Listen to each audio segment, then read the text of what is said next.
Bom dia, boa tarde, boa noite, boa madrugada para os notívagos. Terça-feira, 9h40, horário Bom Retiro. Eu vou direto, nós estamos vivendo o impacto do falecimento do Papa Francisco e como meu querido companheiro Samuel está na Espanha, o mesmo fuso horário e proximidade com Roma, ele vai dar o seu primeiro pitaco, a sua primeira bênção sobre a morte do Papa Francisco. Só queria lembrar uma coisa histórica. Tudo bem, Francisco era argentino, mas o primeiro Papa que nasceu, Shimon ben Yonah, São Pedro, nasceu ali em algum lugar pertinho do Mar da Galileia, né? Então, o primeiro Papa foi nosso. Esse agora era argentino, o que deixa o Samuel muito orgulhoso, é isso? Você quer falar bem e mal do Papa? Vamos começar a falar do Papa primeiro.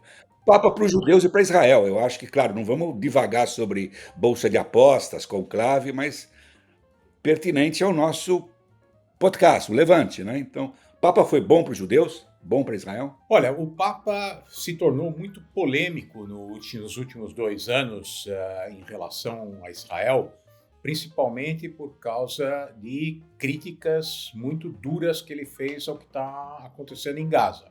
Então, por um lado, ele expressou a sua simpatia e o reconhecimento pelo sofrimento depois do 7 de outubro, mas ele fez algumas declarações... E se encontrou com famílias de reféns, não uma... Sim, mas fez declarações bastante polêmicas em relação à percepção do que está acontecendo em Gaza como um genocídio, o que poderia ser classificado como um genocídio. Então, de certa forma, adotou a posição do Tribunal Penal Internacional, que está investigando se há um genocídio, e isso gerou muita controvérsia.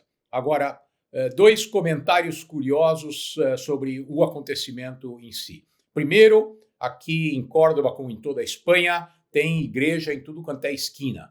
E ontem de manhã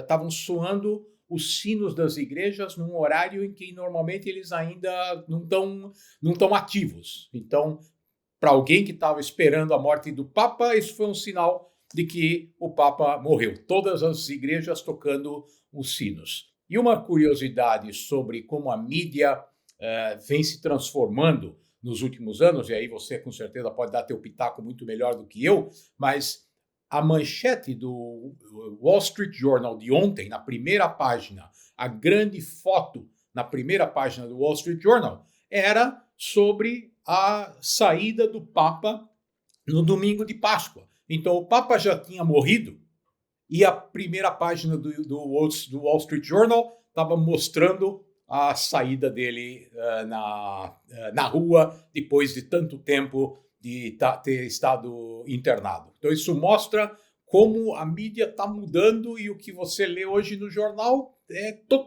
pode ser totalmente desatualizado. É que você é um dinossauro como eu, você lê jornal no papel ainda. E olha na banca o jornal no papel. Não, a edição online aparece... Eu quando acordei de manhã, na segunda-feira, os breaking news já tinha mudado. É que isso eu estou dizendo, já tinha mudado assim que saiu o anúncio da morte, do falecimento do Papa, as edições online dos jornais, dos jornalões, claro que foram muito rápidas, né? E o assunto estava muito forte aqui, justamente a última personalidade com quem o Papa se encontrou foi o vice-presidente americano, né?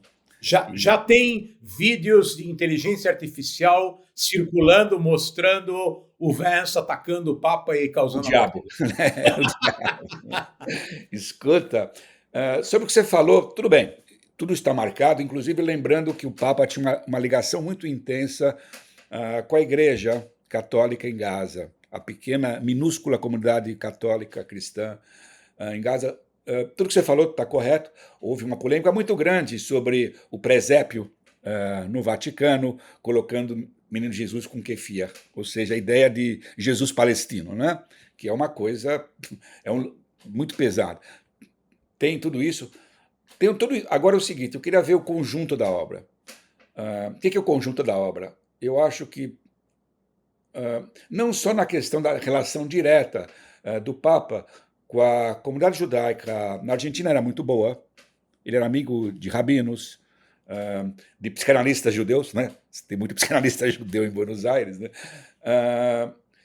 Ele teve na grande sinagoga em Roma, ele teve em Auschwitz e trabalhou muito para o diálogo entre as religiões, todas as religiões. Então, mas por que eu acho que é importante? Eu acho que desde o Concílio Vaticano II, exatamente, que terminou há 60 anos, em 65, os judeus estão numa boa relação com o Vaticano. Tem papas melhores e papas menos intensos, mas depois que acabaram todo o estigma dos judeus como assassinos de Cristo, todos os libelos, toda aquela coisa, os judeus estão bem com o Vaticano. Eu não tenho a menor dúvida que as relações das comunidades judaicas do mundo de Israel com os dois papas que precederam, o Francisco, o Bento e o João Paulo II, foram melhores. Lembrando que, número um, eram papas europeus que vivenciaram o Holocausto. Eram papas que viveram na Polônia e na Alemanha. Coitado, o Bento teve que ir na juventude hitlerista, porque todo mundo ia para a juventude hitlerista. Era como você acusar alguém de você integra o Partido Comunista da Coreia do Norte. O que você vai fazer? Você tem que... Então, tudo bem. E eram papas mais conservadores em tudo. Então, e tinha uma relação melhor com Israel e a comunidade. Mas eu acho que está tudo bem. Eu acho que os judeus estão bem com o Vaticano em geral. Apesar do que você mencionou. Sabe, teve essas atitudes, os pronunciamentos, essa desenvoltura do Papa sobre Gaza, que lembrando uma coisa interessante, né? O Papa foi muito mais duro com Israel do que ele foi com a Rússia do Putin, na questão da Ucrânia. E tem mais uma coisa, Caio, que é também uma outra observação que tem sido feita. O Papa deixou de se manifestar como talvez devesse em relação aos cristãos que vivem na região como um todo. Então, os Os que cristãos estão sobraram, né? Sim, por isso, os poucos que sobraram estão sofrendo nas mãos da autoridade palestina na Cisjordânia, obviamente estão sofrendo em Gaza, em outros países da região, e ele nunca foi tão enfático em relação a outros massacres que estão ocorrendo ao redor do mundo, massacres no Sudão, massacres na Etiópia, um país cristão, quanto ele foi em relação ao que acontece em Gaza. Ficou Então, uma causa muito visceral dele. Eu não estou discordando de você. Não estamos discordando sobre isso. Isso é um fato histórico. Não estamos discutindo, não opinião. Nós não estamos dando opiniões sobre o Papa. Nós estamos sim, nós estamos lembrando o comportamento dele e no momento em exatamente. que ele está sendo, em que ele está tendo a imagem dele exacerbada em todos os sentidos, eu acho que é importante também lembrar que tem alguns elementos que não são tão positivos. Obviamente isso serve, né? Tudo é político hoje em dia. Obviamente, se você pega ativistas palestinos, eles estão carregando nessa parte do Papa. O Papa é nosso, né? Dizendo que o Papa era nosso, né? Eu quero apenas lembrar, sabe, isso é um Papa, sabe? E a Igreja, são 2000 anos. Então, o histórico de relações da Igreja com o povo judeu. Então, acho que no balanço, que eu só queria colocar isso, no balanço da relação do Papa, desde o início de sua carreira eclesiástica, em Buenos Aires, até o final, sabe, eram, né? Eu só queria dar um tom leve, né? O sabão que ele deu no Netanyahu, não posso resistir a essa. Ele realizou uma visita como. Ele era chefe de Estado. Uma parte do que ele fez era como chefe de Estado. Não vamos esquecer que o Papa é chefe de Estado. O Vaticano é um país. Né? Ele foi para Israel logo depois da sua escolha como Papa, em 2014, se não me engano. E está lá com Netanyahu, filho do historiador, né, que sabe tudo sobre história, dá aquela gafe, fala, mas Jesus falava hebraico. O Papa falou, não, não, falava aramaico. Como o nosso querido São Pedro, o primeiro Papa, né, o Shimon. Fala, você queria falar alguma coisa, você quer dar bênção final nesse assunto ou não? Não, eu acho que tem muita coisa para a gente acrescentar. Vamos mudar de assunto. Antes de mudar de assunto, eu quero lembrar o seguinte: metade da minha família é filipina e eu estou apostando que o novo Papa vai ser o Cardeal de Manila, Cardeal Tagle. Né? Ok. Primeiro Papa. Mas não pode dizer que. Agora, primeiro é o seguinte: todo mundo erra, né? Fala assim: primeiro, o Papa Francisco foi o primeiro Papa latino-americano, ele foi o primeiro Papa americano, nunca teve o Papa da América do Norte. Então, o primeiro Papa das Américas. E um erro dizer que vai ter. Já teve papas asiáticos. O Shimon São Pedro era asiático, né? Então, o primeiro Papa. E se for o Cardeal Turkson, de Gana, não vai ser o primeiro Papa africano. Já tivemos papas da África do Norte. Ele vai ser o primeiro Papa negro, caso o Cardeal de Gana seja escolhido no conclave. O Cardeal Tagle, né, de Manila, primeiro Papa do extremo do Sudeste Asiático da Ásia, porque no Oriente Médio, obviamente, os primeiros papas eram do Oriente Médio, mas não tem de fato. O Papa Francisco foi o primeiro Papa não europeu desde o século VIII, para dar uma ideia, né, como é concentrada na Itália e na Europa. Né? E Bem, para escuta, quem não viu ainda o filme o filme Conclave, Conclave, agora é o momento de ver. já está, o Prime Video já soltou, maior time para esse filme. Escuta, vamos agora tratar das nossas questões terrenas. Então, primeiro eu jogo, como dei a bênção final aqui desse sabãozinho no Netanyahu, né? Da ignorância histórica do Netanyahu. Então, vamos para onde? Vamos para o Irã, para Gaza? Vamos fazer um apanhado do que está acontecendo, que, na verdade, a tragédia do que está acontecendo é que não tem grandes novidades.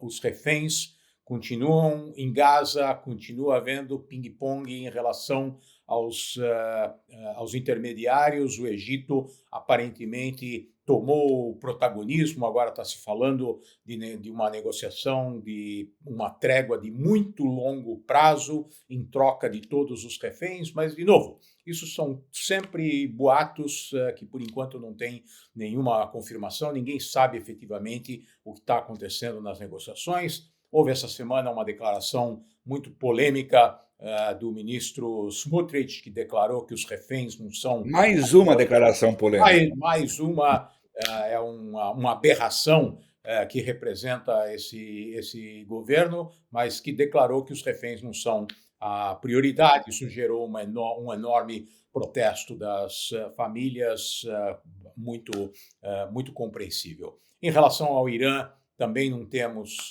nenhuma novidade importante. As negociações estão acontecendo entre os iranianos e os americanos, com a preocupação dos israelenses de que eventualmente vai sair algum acordo que não interessa a Israel. Mas a grande notícia em Israel nos últimos dias foi o incêndio nas relações entre o Ronen Bar, o chefe do Shabak, e o Netanyahu. Para quem não sabe, explicar que é o Shin Bet, que é a segurança doméstica, a segurança interna. Exato, é o FBI de Israel, né? Não, só para explicar para quem não acompanha, que inclui Gaza. Sim. Inclui Gaza e Cisjordânia. Não, para as pessoas que... O Mossad cuida da segurança externa de Israel. Se é Irã, é Mossad. Se é Gaza, Cisjordânia... Tá. O Mossad é a CIA e o Shabak é o FBI. E essa disputa entre o Netanyahu e o líder do Shabak, nos últimos 2 dias, pegou fogo. Basicamente, o Ronen Bar fez uma declaração que o elemento mais importante dela é a acusação de que o Netanyahu exigiu que, caso houvesse uma diferença entre as demandas da Suprema Corte e as demandas do Netanyahu, que o líder do Shabak atendesse às demandas do líder do país e não da Suprema Corte, o que exemplifica o conflito jurídico que está havendo em Israel em termos das propostas de reforma. Então, nós podemos dizer que Israel está à beira de uma crise jurídica que está sendo representada por essa questão que está sendo agora discutida na relação entre uma organização governamental e o líder do governo. Que segue em paralelo ao que acontece nos Estados Unidos, né? Ou seja, a atitude trumpista do Trump exigindo lealdade de funcionários públicos federais a ele e não ao Estado, né? Sim, É uma coisa, remete ao juramento ao claro, Hitler na época do exato, né? nazismo. Que no caso americano, obviamente, como tem uma Constituição, você jura respeitar Respeitar a a Constituição. Constituição, no caso de Israel, as leis do país, né? As leis do país. Não, você tem toda a razão. Eu tô bom que você trouxe isso, para não parecer que eu estou sempre batendo a tecla nesse assunto. É uma crise grave e sempre volta a um assunto que nós temos conversado. Como você pode ir adiante na sua missão de zelar pela segurança nacional, os interesses do país, que é o papel do primeiro-ministro, se você politiza a segurança nacional do país. E o problema, como você cria coesão no país? Nós tivemos aquelas declarações, algumas mais pesadas, de alguns dirigentes, inclusive do ex-presidente da Suprema Corte, o Barak, dizendo que há um risco de guerra civil no país.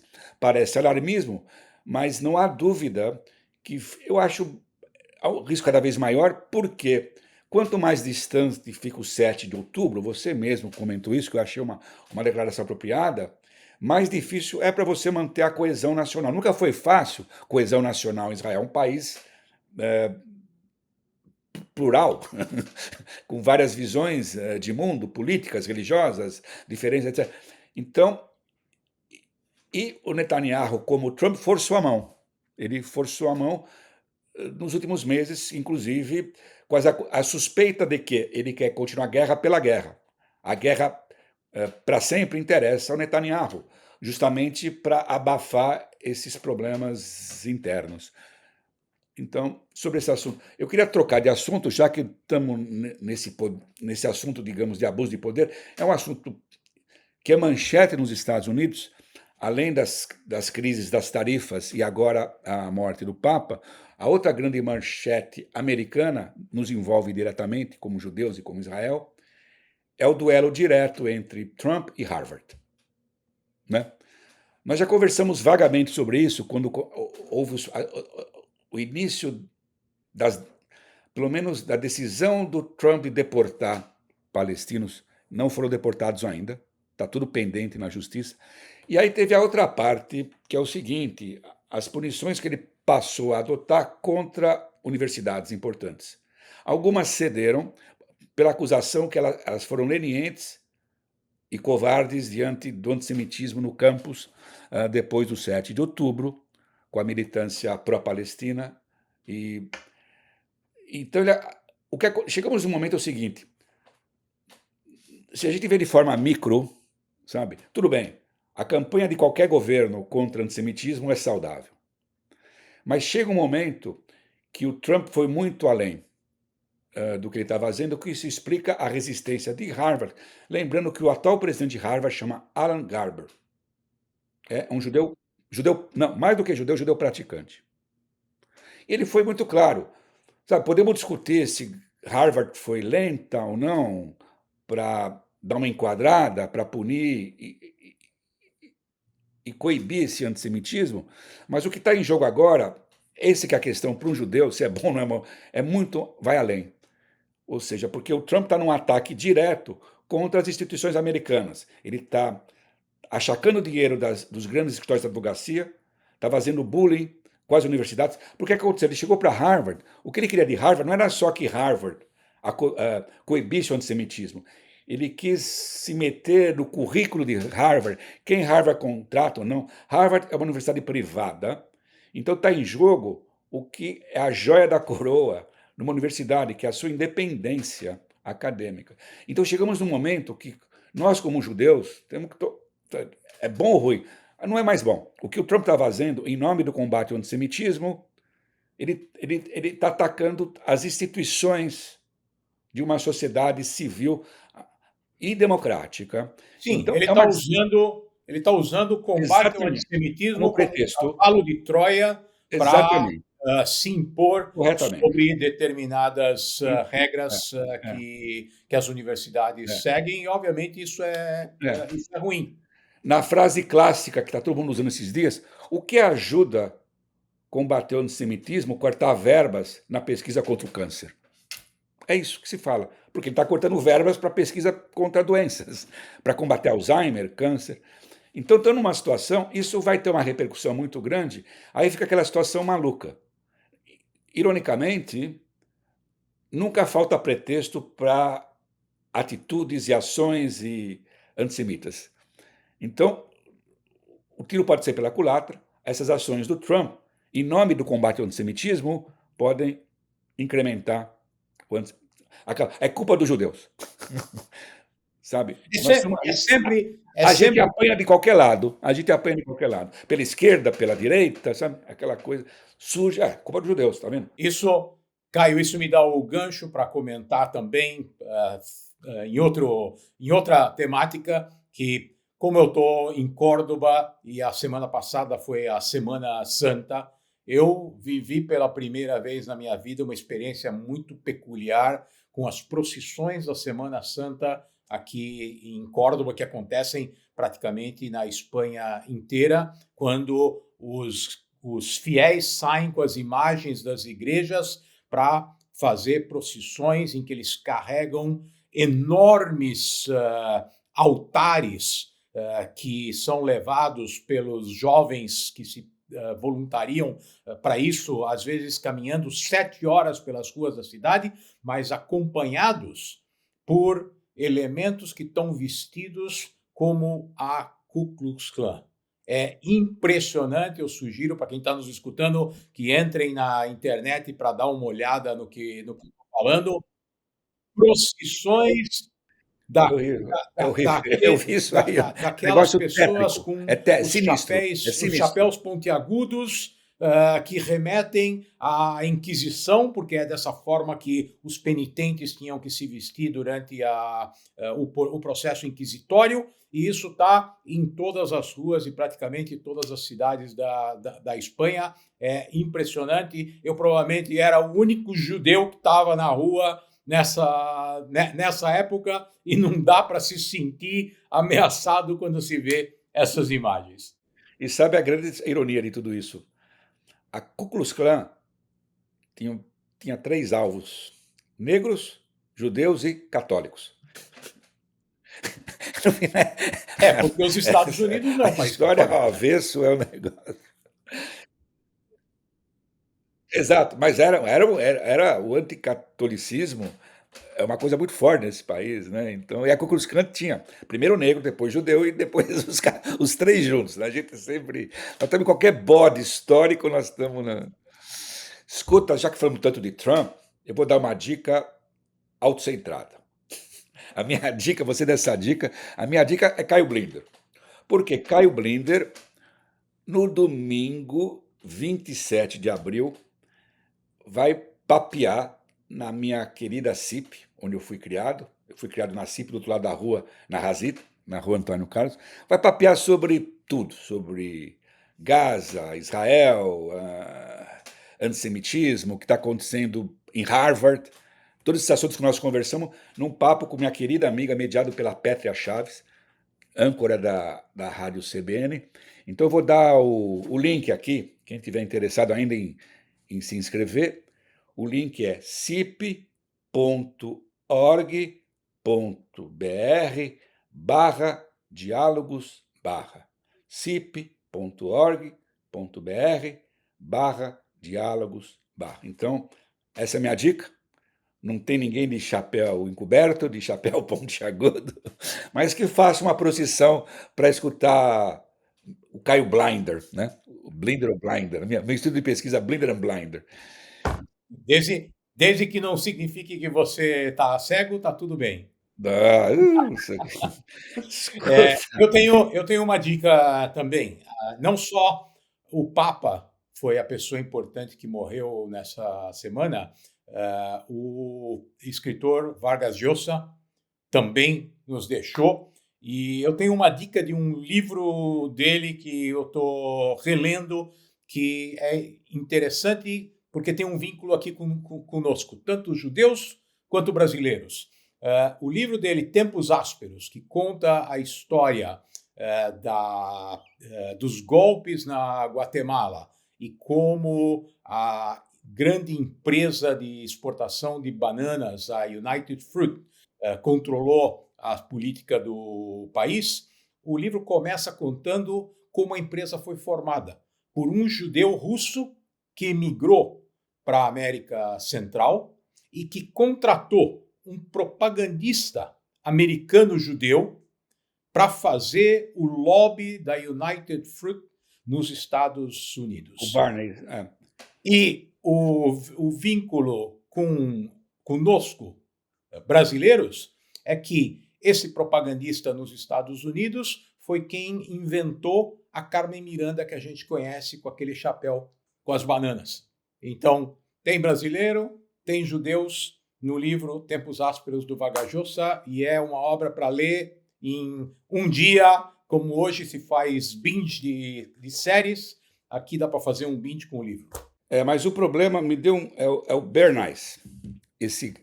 Esse livro teve uma conotação que não tem uma luz muito positiva sobre os judeus. A ideia do judeu ladino, conspirador, o judeu do mal, né? Um judeu marqueteiro e tal. Me deu um branco agora, se você se lembrava, me deu um branco agora, depois eu lembro, eu li sobre isso.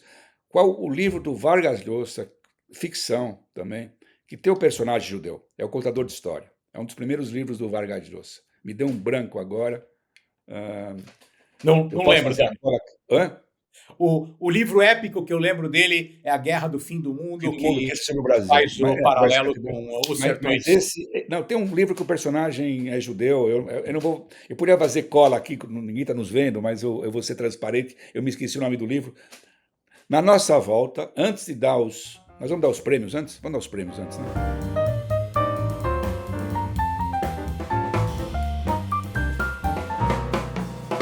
Eu só tenho prêmio positivo hoje. Eu tenho um Bom Retiro porque semana que vem, dia 1 de maio, no nosso calendário, é o Matzmaut. Então, meu Bom Retiro é para os nossos pais e mães fundadoras do Estado de Israel. Nada contra, né? Mau Retiro para aqueles que, na última hora, tentaram se opor à criação do Estado de Israel. Nós já falamos sobre isso aqui, depois de a partilha ter sido aprovada, os elementos no Departamento de Estado nos Estados Unidos, que supostamente deveriam apoiar a criação do Estado judeu, se opuseram, acreditando que poderia levar o envolvimento dos Estados Unidos numa guerra no Oriente Médio naquele momento, e Ben-Gurion se manteve firme e se opôs ao secretário de Estado e aos chefes do Pentágono que queriam evitar a criação do Estado de Israel naquele momento. Por que não estender esse Mau Retiro a todos que até hoje se opõem ao Estado de Israel?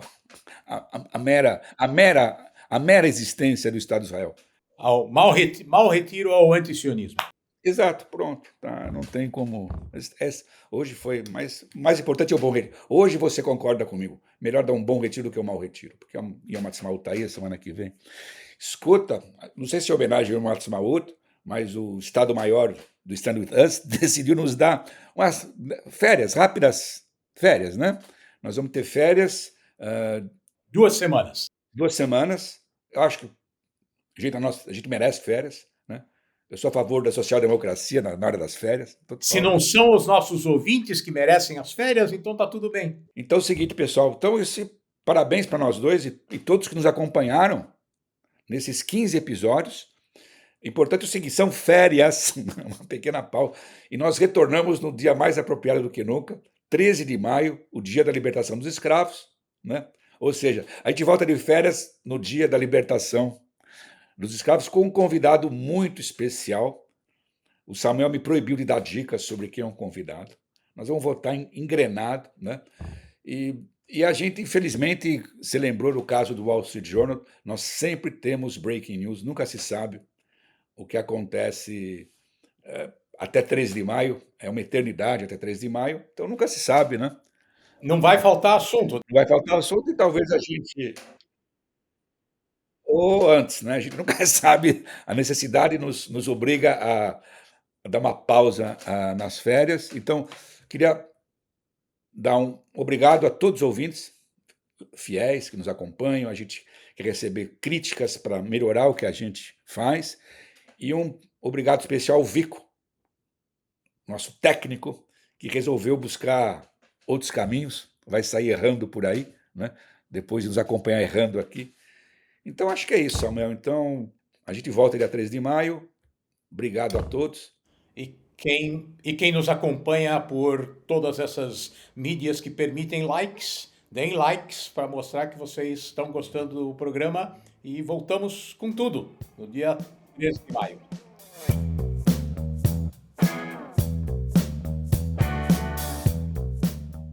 O podcast Levante é uma produção da Stand With Us Brasil. Direção e finalização, Dinho Lima. Captação e edição, Victor Livy. Identidade visual, Camila S. Kuckerman.